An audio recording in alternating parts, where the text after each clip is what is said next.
राजकारण, समाजकारण, कोकणातील प्रत्येक घडामोड.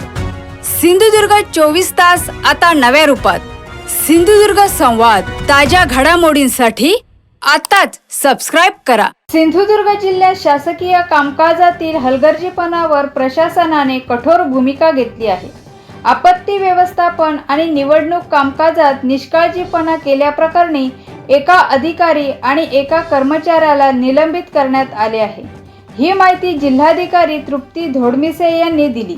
कर्तव्यातील कसूर किंवा कोणत्याही प्रकारचा निष्काळजीपणा खपवून घेतला जाणार नसल्याचा स्पष्ट इशाराही त्यांनी दिला आहे.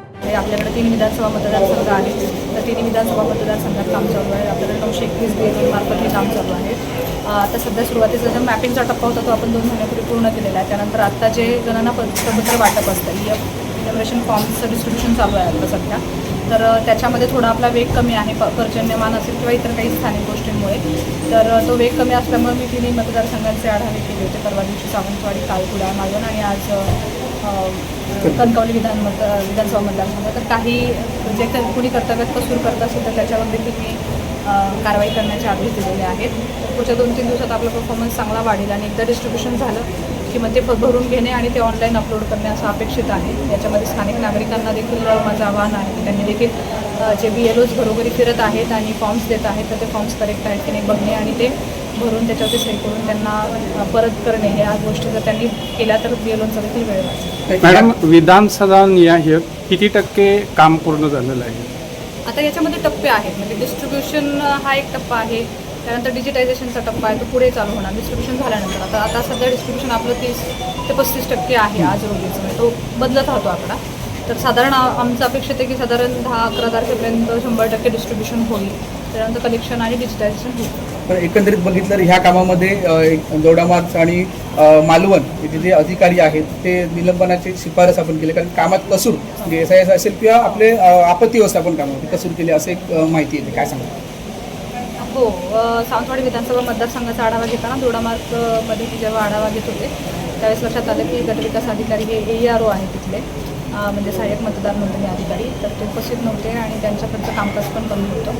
त्याच पद्धतीने आपत्ती व्यवस्थापनाचं पण काम त्यांच्याकडून व्यवस्थित झालेलं नाही असं दिसलं तिथल्या नुकसानग्रस्त भागाचा आढावा घेत असताना. त्यामुळे मी दोन्ही रिपोर्ट करून प्रधान सचिव ग्रामविकासला त्यांच्या निलंबनाची शिफारस मी केलेली आहे आणि लोकप्रतिनिधित्व अधिनियम आणि आपत्ती व्यवस्थापन कायद्याअंतर्गत ती शिफारस मी करू शकते.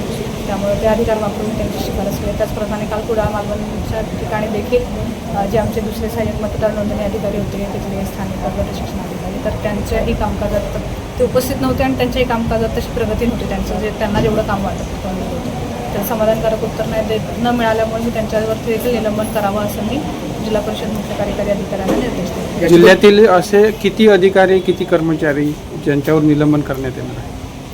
आता हे 2 एक अधिकारी आणि एक कर्मचारी असंच आहे. परंतु आता जे आहे की वेग आता घेतलेला आहे, बऱ्यापैकी लोकांनी समाधानकारक उत्तर दिले. पण जिथं हलगर्जीपणा होतोय तिथे कडक कारवाई करण्याचे निर्देश आम्हाला मुख्य निवडणूक अधिकारी यांनी दिलेले आहेत आणि भारत इलेक्शन कमिशनचे आमचे आज सकाळी पण 21 झाले. त्याच्यामध्ये देखील लवकर काम पूर्ण करून घेण्यात यावं. आपत्ती पुढे जर पर्जन्य वाढलं तर पुन्हा या गोष्टी थांबू नयेत अशी अपेक्षा आहे. आणि 1 ऑक्टोबरला आपल्याला रोल फायनल करायचा आहे. त्या अनुषंगाने तुम्ही वेगात आणि गुणवत्तापूर्वक काम करावं अशी भारत निवडणूक आयोगाची अपेक्षा आहे. तर त्या अनुषंगाने आमचं नियोजन आहे. काही कर्मचाऱ्यांना देखील काम करताना काही त्रुटी येतात, त्याबद्दल नक्कीच आपल्याकडचा जो भाग आहे तो डोंगराळ आहे, दुर्गम आहे. बऱ्याचशा भागामध्ये वाड्या वस्त्यांमध्ये जाऊन फॉर्म्स वाटप करणे आणि भरून घेणे. शिवाय लोक आता शेतीमध्ये लावणीची कामं करत आहेत किंवा इतर कामं करत आहेत. त्यामुळे BLOंसाठी नक्कीच अडचणीचं आहे आणि पर्जन्याचं पण प्रमाण आहे. त्यामुळे BLOंचं जो काही त्रास होतो आहे त्याच्याबद्दल नक्कीच आम्ही प्रशासन म्हणून आम्हाला त्याची जाणीव आहे. त्यामुळं सहकार्याची भावना ठेवून आणि BLOंना आम्ही BLO असिस्टंट पण दिलेले आहेत आता. तर त्यामुळे ते दोघांनी असलं. त्याच पद्धतीने राजकीय पक्षांनी देखील BLA म्हणजे बूथ लेवल एजंट्स नेमलेले आहेत. तर ते देखील त्यांना मदत करत आहेत बऱ्याच ठिकाणी. तर अशा पद्धतीचं एक सहकार्याने जर काम झालं तर ते काम व्यवस्थित होईल. पण कामात कसूर झालं तर कारवाई होणार. हो, कारण तसे निवडणूक आयोगाचे निर्देश आहेत आणि SIR हा खूप महत्त्वाचा हे आहे. 24 वर्षांनी होत आहे हे इंटेन्सिव्ह रिव्हिजन आणि त्यामध्ये कुठल्याही प्रकारचं हे होणार नाही. कारण आपण बघतो की म्हणजे आम्हाला सगळ्यांनाच असं इन्स्ट्रक्शन्स आहेत. म्हणजे आम्ही स्वतः देखील त्याच्यामध्ये आहोत आणि सर्व कर्मचारी वर्ग पण त्याच्यात आहे. सगळ्यांना ह्याच इन्स्ट्रक्शन्स आहे की तुम्ही मूळ कामकाज सांभाळून ते करायचं आहे. की तुम्ही तेच काम करण्यासाठी तुम्हाला मोकळं सोडलं जाणार नाही अशा पद्धतीचे आम्हाला स्पष्ट निर्देश आहे. आणि कामाचं ताण नक्कीच येत आहे, परंतु सर्वजण करतील, कारण यापूर्वी देखील आपल्या यंत्रणांनी जनगणनेचं काम केलं आहे, मॅपिंगचं काम केलेलं आहे. तर यंत्रणा काम नक्की चांगल्या पद्धतीने करेल, मला विश्वास आहे. नक्की सिंधुदुर्ग 24 तास आता नव्या रूपात. सिंधुदुर्ग संवाद ताज्या घडामोडींसाठी आताच सबस्क्राईब करा.